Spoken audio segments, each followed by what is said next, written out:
Hi, I'm Susie, and I design and press cookie press discs. We have more than 250 shapes and over 30 themes, designed and manufactured right here in the United States by our small family-owned company. Now you might be thinking that a cookie press is just for Christmas and Christmas trees, but I want you to think again, because I'm going to show you how to get creative with your cookie press all year long. Hi again from sunny Colorado. Today we're making the quintessential Spritz cookie shape, and that is the Christmas tree. You've probably been to more than one Christmas party or get-together where there was a plate full of little bite-sized cookies shaped like Christmas trees. And those little gems are Spritz cookies. They're made with a cookie press, and they're usually just a kind of little simple butter cookie. A lot of times you'll notice that the cutout cookies that people also make are a little bit more elaborately decorated. People usually take a Spritz Christmas tree and they either tint the dough in red or green, or they put some red or green sprinkles or some little nonpareils on them, and that's about as extensive as it gets. But today I'm going to show you a way to get a little bit more creative with your Spritz Christmas trees so that maybe they can rival those cutout cookies just a little bit this year. For today's bake, I'm going to be showing you how to make our Impress Honey Vanilla Spritz. I sound like a broken record on every video that I record, but it's really important for new people to tell them that the most important step in making Spritz cookies is to cream your butter. And when I say cream it, I mean take your mixer, whatever kind of mixer you have, mine is an antique, and turn it on its highest setting and whip your butter as though you're going to make frosting. Wait until it turns a lighter color and some air is incorporated into it, and then you'll have a nice fluffy foundation for your cookies. Then add the sugar and cream it again. There we go. I've got a lighter colored butter, and it has some interesting little peaks forming and some bubbly air incorporated in. Now I'm just going to add the sugar all at once and get it creamed again. With the sugar incorporated, this is now super fluffy. Looks wonderful, almost like a frosting. Next step is to go ahead and add our wet ingredients, which in this recipe is going to be vanilla, egg, and honey. I'm going to add the honey first, and the honey is an interesting addition to Spritz recipes. It doesn't really change the flavor very much. If you like honey, you might notice it in there, but I've never really had anyone figure out that there was honey in the recipe.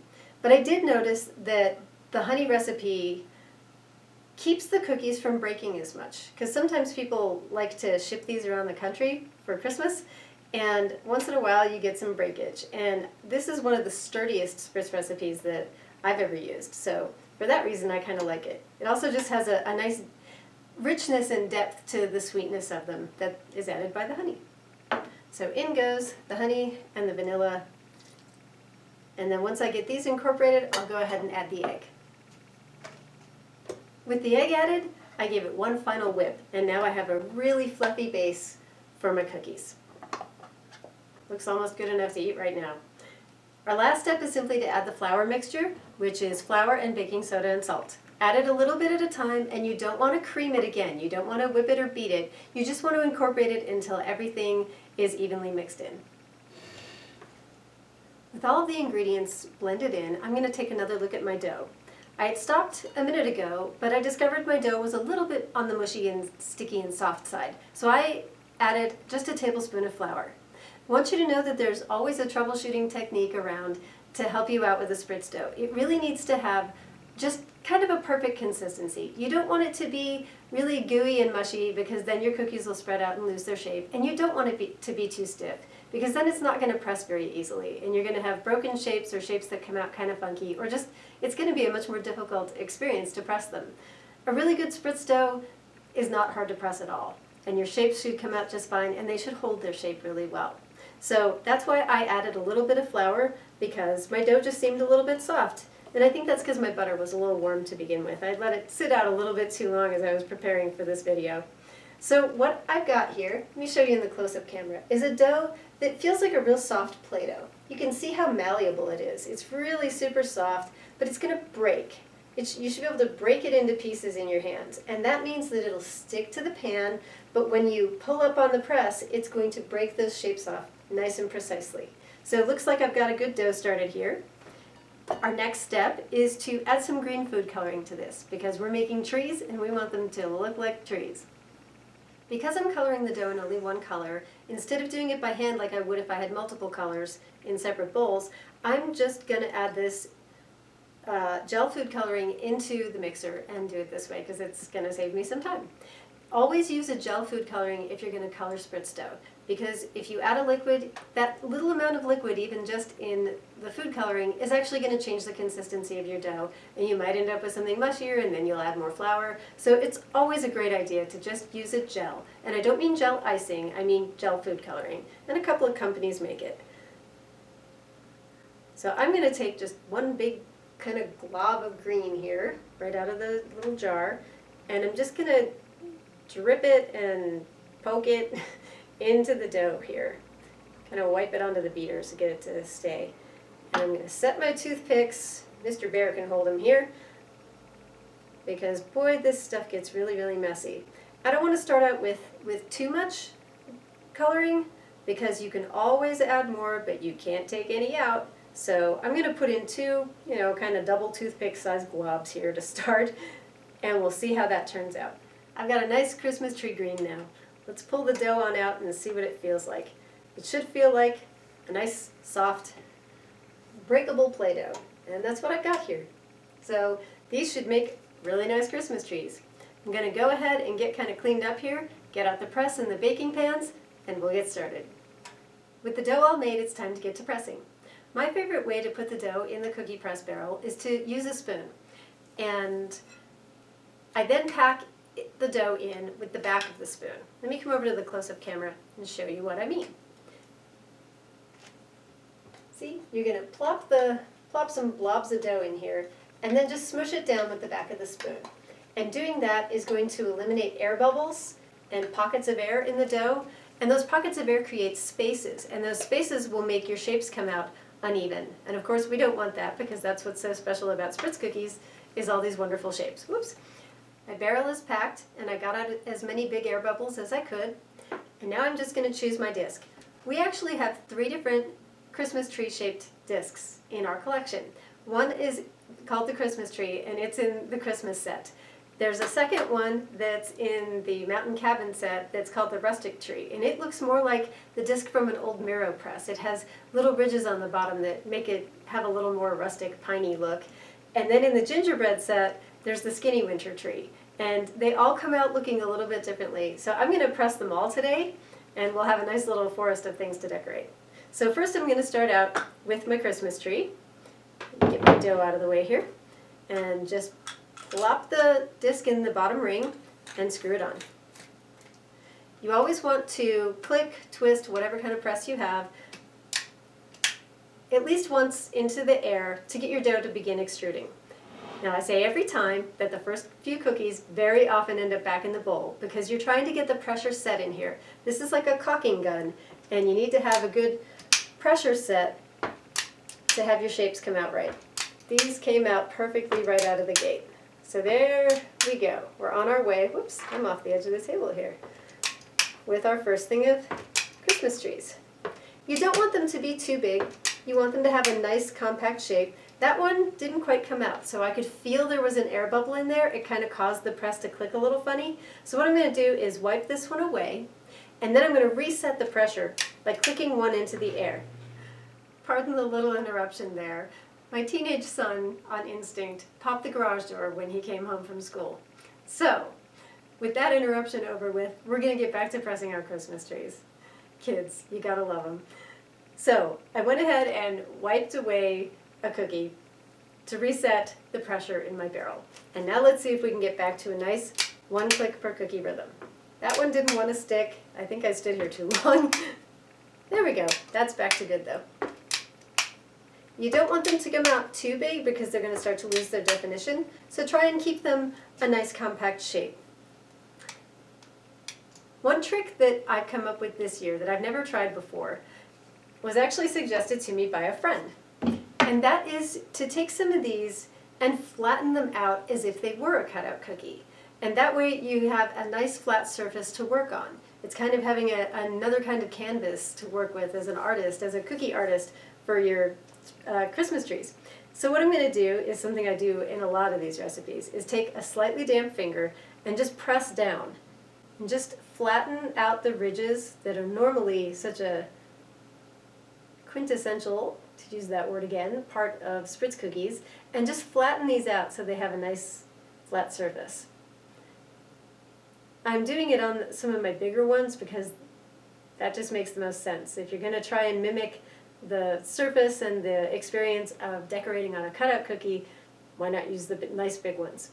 So I'll just do a few of these and kind of tap them down, and it'll come out evenly more as it bakes, so don't worry about making them perfect. Just kind of make them look a little flatter than they would. And the rest I'm going to leave alone. Actually, let's do one more. And that works on any of these. It works on any one of our Christmas tree or pine tree kind of discs. So there, I've got a few flattened out. Make sure you don't mush up the trunks. And if any of yours did come out a little bit big, the part that you'll notice that on the most is the top. So if you need to, just give a little pinch at the top there to make sure that it doesn't end up too rounded and it keeps its nice pointy shape, because pine trees and Christmas trees should be pointy. So there we go, they're nice and pointy. I've got this cookie sheet partially filled with Christmas trees, and now I'm going to switch and press out the other two kinds of trees. I don't have Mr. Bear here. I lost my helper. He always hangs on to all my used discs. Next I'm going to go for the rustic tree. We'll plop that on into the ring, and a little excess dough there. I'm going to reset the pressure again. One click didn't quite do it. I don't have any dough extruding out, so I'm going to do it again. Now I've actually got a lot. I'm going to wipe this away, knowing that my pressure is set really well. Let's see if we can get it in a nice one-click pattern. There you go, just fine. Out come our rustic trees. Hopefully you can see in the close-up camera that these have those cute little ridges I was talking about. Just gives it another variety, and I like to press all three at the same time. Give me a little variety to work with here. I'll press out a couple more. I'll finish out this row. Oh, I'm out of dough anyway, so I think I'll flatten out just a couple of these to show you that you can do it on any one of them. So let's see, which ones came out kind of big. These all came out pretty perfectly, actually. I'll just go for these guys. We'll just go for this row and just kind of tap them down with a little bit of water. Tap it down, and they'll spread out and get a little bit bigger. So again, you'll have this nifty surface to work on. Let's do one more. And then when we get to decorating, I'll show you why that flat surface is kind of cool. Some things that you can't do when all those ridges are there. Alright, we got one more tree to go. So let's grab the skinny winter tree from the gingerbread set. Barry, hang on to that. In goes the last disc. Oh wait, I'm going to pack this first and then we'll get to pressing these. I only packed it part way to save time because I know we only have one row of trees here left. Alright, make sure it's all cleaned up. Set the pressure again. Got a little dough extruding. Let's see what happens. That's a fat skinny winter tree. There we go. Skinny winter tree. And they're all coming out easily with one click. And you can see the cool little ridges on this one. That one didn't quite come out. I'll try giving it another press, just setting it back down, but it's going to come out really fat. Yep. Well, we can make him flat. That's okay. Try and get back into our rhythm. Yep. The pressure reset. So look at that. We got 2 rows in here. Way to go me. Okay. Gonna release the pressure on this so that my dough doesn't keep extruding and extruding all over the place. And I'll pick a couple of these and flatten them on out. Just tap them with a wet finger. See that? Let's try this one. It's a little bit bigger. Maybe this guy in the corner. Just tap them out. You can see it spreading and getting bigger. Alright, and we'll do some really neat decorations with the flat ones, and we'll do some equally neat decorations with the ones with ridges. I'm going to get these into my 400-degree oven for 6 to 10 minutes is what I tell people. And I want you to watch your Spritz cookies closely because they do tend to go pretty quickly once they start browning around the edges. You don't want them to burn, so check them early and often. I was just about to get these in the oven when I forgot. I always give you guys a close-up of how they came out. So let's come over to the close-up camera here.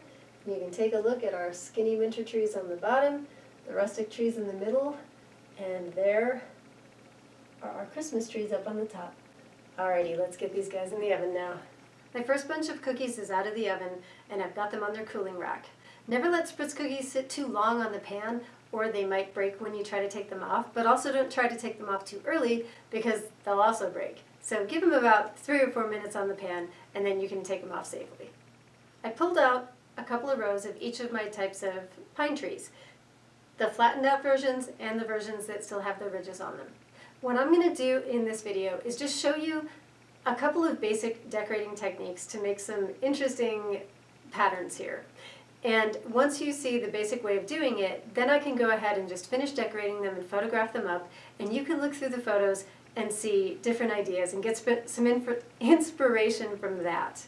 Hopefully you'll be able to get creative and come up with your own ideas, because I have a feeling that some of you are a lot more creative than I am, especially if you have any experience with decorating cutout cookies, which is not my forte. Mine is designing discs.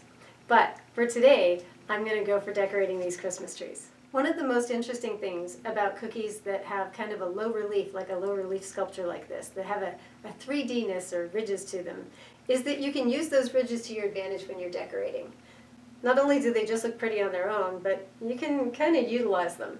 So one of the things I discovered recently is that if you paint stripes of icing underneath basically what are the branches of these cookies, you'll create a really interesting 3D effect. It looks like the ornaments or lights that you're drawing or using nonpareils for, or any kind of gems, they're going to look like they're actually in the tree. So instead of just putting them on before they're baked where they kind of sink in and look kind of messy, you can set them really intentionally this way. So I'll show you how this works and you can check it out. What I'm going to do is I'm going to take some green icing from a tube. And today I'm using so many colors, I'm just going for icing from a tube because it's the easiest thing to do. I'm using a number 2 writing tip. And what I'm going to do is come on in with this cookie, and I'm going to go on the underside of these branches. And I'm going to paint, or pipe out, I guess I should say, this isn't art class, I'm going to pipe out a stripe all along the underside there.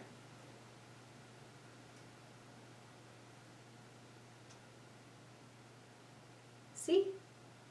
So I'm painting 3 stripes along the underside of what are actually supposed to be the branches. Make sure there's no little blobs on the end. Okay, get the blobs off. Now I've got 3 little darker green stripes there. See? And what I'm going to do is take some, these are just little decors, little nonpareils, little balls. And you can think of them either as, like I said, either lights or ornaments, whatever you want to think of them as, and just take your cookie and gently kind of mound it up. I'm using these little dipping dishes because I think they work great for this. And just gently kind of dip it and push in with just enough pressure that something will stick, but not so much that you're smearing everything everywhere. And pick it up and look at that. Now it looks like the ornaments are hanging from the branches. Isn't that neat? I like that a lot. And I like the colors of these sprinkles. That's a Wilton product there. It's very nice. The other thing you can do, if you want a few less lights or ornaments hanging there, is to do the same exact technique. Come in underneath the branches, but instead of doing stripes, just do little tiny dots. Don't make them too big or you'll end up with enormous globs of nonpareils. And just dot, dot, dot. Just make little polka dots along here. I'm trying to get my icing to come out right. Dots, dots, dots. Just going to put dots under here. And then what we'll end up is something just a little more subtle. It won't be quite the heavy, I don't know, does that look like ornaments to you? Does it look like lights? Does it look like garland maybe? Alright, so here I've got little dots underneath the branches. And now I'm going to do that same technique. Get my nonpareils ready for me and just sort of tap it in there gently, sort of push it in on a downward stroke. Here we go. And there. So now you're going to end up with just a lighter covering. And some of them will even fall off if you tap it like that. And a lot of the times it'll end up just in little clumps. These stuck pretty well. So there, now we've got 2 trees decorated. The other thing that I have always thought, even when I used to do Spritz cookies in just the simplest way that everyone else did, and just kind of shake some sugars or nonpareils on them before they were baking, was to add a star. And I I really like these little Betty Crocker stars. They're neat, and I like the yellow ones. They just have a great presence to them. So all I do is just take a tiny little dab of icing, and I'm using green because that will just blend into the background of this tree if it happens to show through anywhere, and just glue my star on. There we go. That is just the simplest thing in the world. Didn't take all that much effort, and yet it looks a lot more festive and a lot more polished than just sprinkling some things on. The next two techniques I want to show you are again using the icing, but this time we're just going to leave the icing plain. I'm going to add what looks like garland to this cookie, and again I'm going to use those ridges as my guide. I'm going to start with white, and what I want to do is just go squiggle, squiggle, squiggle. Just create a squiggly line along the underside of the edge of this branch. Let's see if I can get this started here. I'm going to fold this over a little bit so I can create a little bit more pressure. Alright, check it out. We are just going to go start on the tip, start on the edge, and go squiggle, squiggle, squiggle.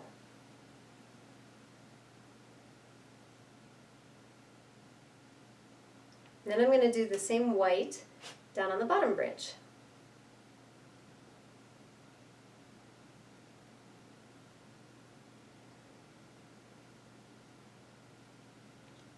Alright, so there's our white garland, garland quote unquote, and now I'm going to go and use my red. And squiggle, squiggle, squiggle. Trying to keep my squiggles about the same size so the whole thing looks put together and artistic, somewhat. There we have it. A nice festive green tree with red and white garland. And then I'll just take a little dab of red icing, put it up on top there, and I'm going to grab a red star.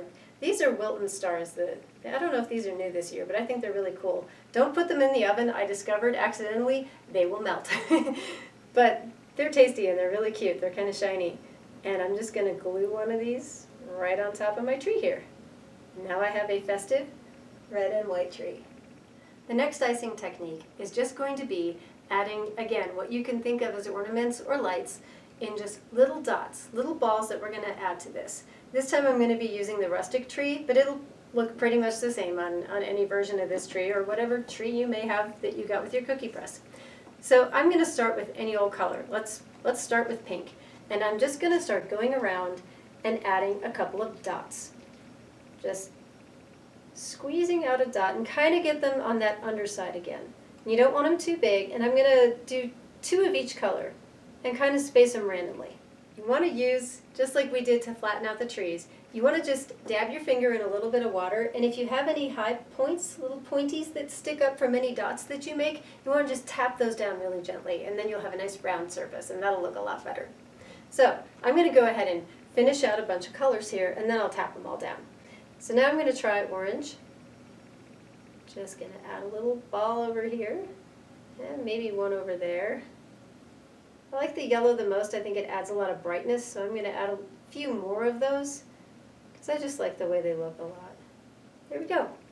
Now I'm going to take my slightly damp finger and just tap them all down, because if you can see, I don't know if you can see in the close-up camera, but they end up with little points where you pull up. So just give them a little roundness by giving them a tap. And then I'll take probably my green icing again, because it'll blend into the background. Put a little bit of icing up on the tip here. And I'm going to attach a star. And I say we go with yellow again.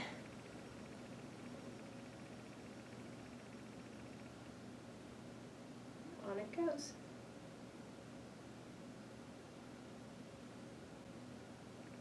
There we have it, a bunch of lights or ornaments. And they are tucked in under the eaves. They're not eaves, I guess they're branches. So it gives them kind of a 3D look. Another super simple technique is simply to use your icing as a glue and to add some interesting decorations. In this case, I'm going to use some snowflakes. I got these from the Baker's Kitchen. They make a very nice snowflake. They're nice and white, and they have a really good shape to them. So I'm going to just create a pattern around my tree here. let's see. I'm going to put some glue in the middle, whoops, and on the edges so that I can attach snowflakes to these little dots. Whoops. Mistakes are okay. That's what toothpicks and patience are for. That glob's a little too big, so I'm going to try and take some of that away. A little smaller one there. Okay, so now I've got kind of evenly spread out dots here. And I'm just going to grab my snowflakes and attach them. Get them unstuck. All right, now we have a tree with some shivery, nice cold looking snowflakes. I really like the way that looks. I am a snowflake aficionado. I have a very soft spot in my heart for snowflakes. They make me happy. I think they're cute. Let's use the green again, just in case it shows through the background, to add, I suppose I could add a snowflake at the top instead of a star. Let's see if we've got a really cute one in here. Try that one. Add a snowflake to the top. There we go. That looks great. All right, one snowflakey kind of Christmas tree. Now I'm going to pick up the trees that I flattened out before they were baking. These we're going to use a little bit more like a cutout cookie. And what I'm going to do is try using the icing to sort of drape effects across it, kind of the way something drapes along the tree, not along the branches, but sort of swooped across it.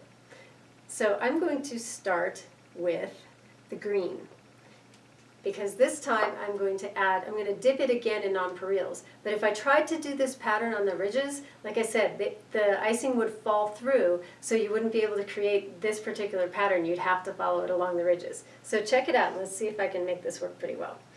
I'm going to start off in a corner here, and I'm just going to come across and then drape back this way, and then swoop over and drape it over this way and end on that tip. Now check it out. I'm just going to go over to those same nonpareils that I used earlier to go under the branches of those guys, and I'm just going to dip it in and see what kind of pattern we get here. Make sure you get over by the edges too. There you go. I love this. It looks like the great way that those really good cookie decorators do on a cutout cookie, and I think that's just awesome. It's adding a new versatility to what you can do with a Spritz cookie. And they're a little bit bigger, so you'd actually get 2 bites out of this one, which is kind of an added bonus, right? Let's see. You already know how to add the star to these tops, so for now I'm just going to set that one aside, and I'm going to show you 2 more ways that we can decorate these. I'm going to use my green icing again, and this time instead of following the branches, I'm going to do some droopy scalloped patterns. So check this one out. We don't have to follow the branches anymore again. I'm just going to create 3 big swoops. 1, 2, 3, and I'll follow the fact that there are 3 levels of branches here. 2, 3, ending on the tips. 1, 2, 3. All right, this one I'll try dipping in white, but see what I did? Just a little scallopy pattern there. And now I'm going to take some little tiny white nonpareils and create a nice elegant tree here. Dip it gently. You don't want to smear it. Just dip it in, give it a little shake, and there you go. Isn't that pretty? I love the way that turns out.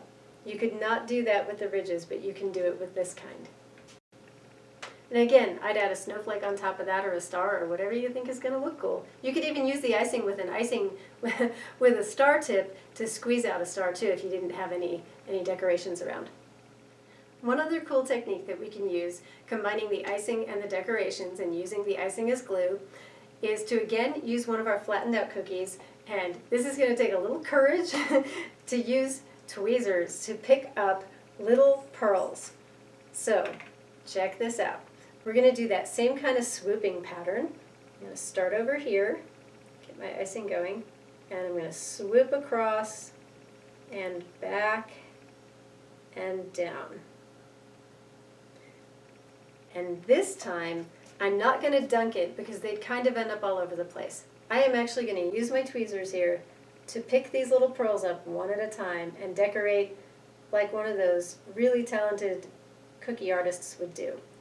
This takes a little time, but the result is really beautiful and looks like you really put a lot of effort and talent into it.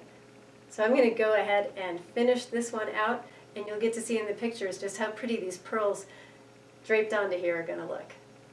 Now that I've showed you the basic technique of how you can use icing alone to create some interesting and pretty patterns on your Christmas trees, or use the icing as a glue to attach various decorations, I'm just going to finish out the rest of my trees here and photograph them and keep them up in the video so that you can extrapolate for yourself from what I've done and figure out what you think is going to look really cool. I hope that you all are inspired by this and that you get creative and have a whole bunch of fun baking. Thanks for watching. I hope you all are having a wonderful Christmas season. And as always, happy baking from Impress Bakeware.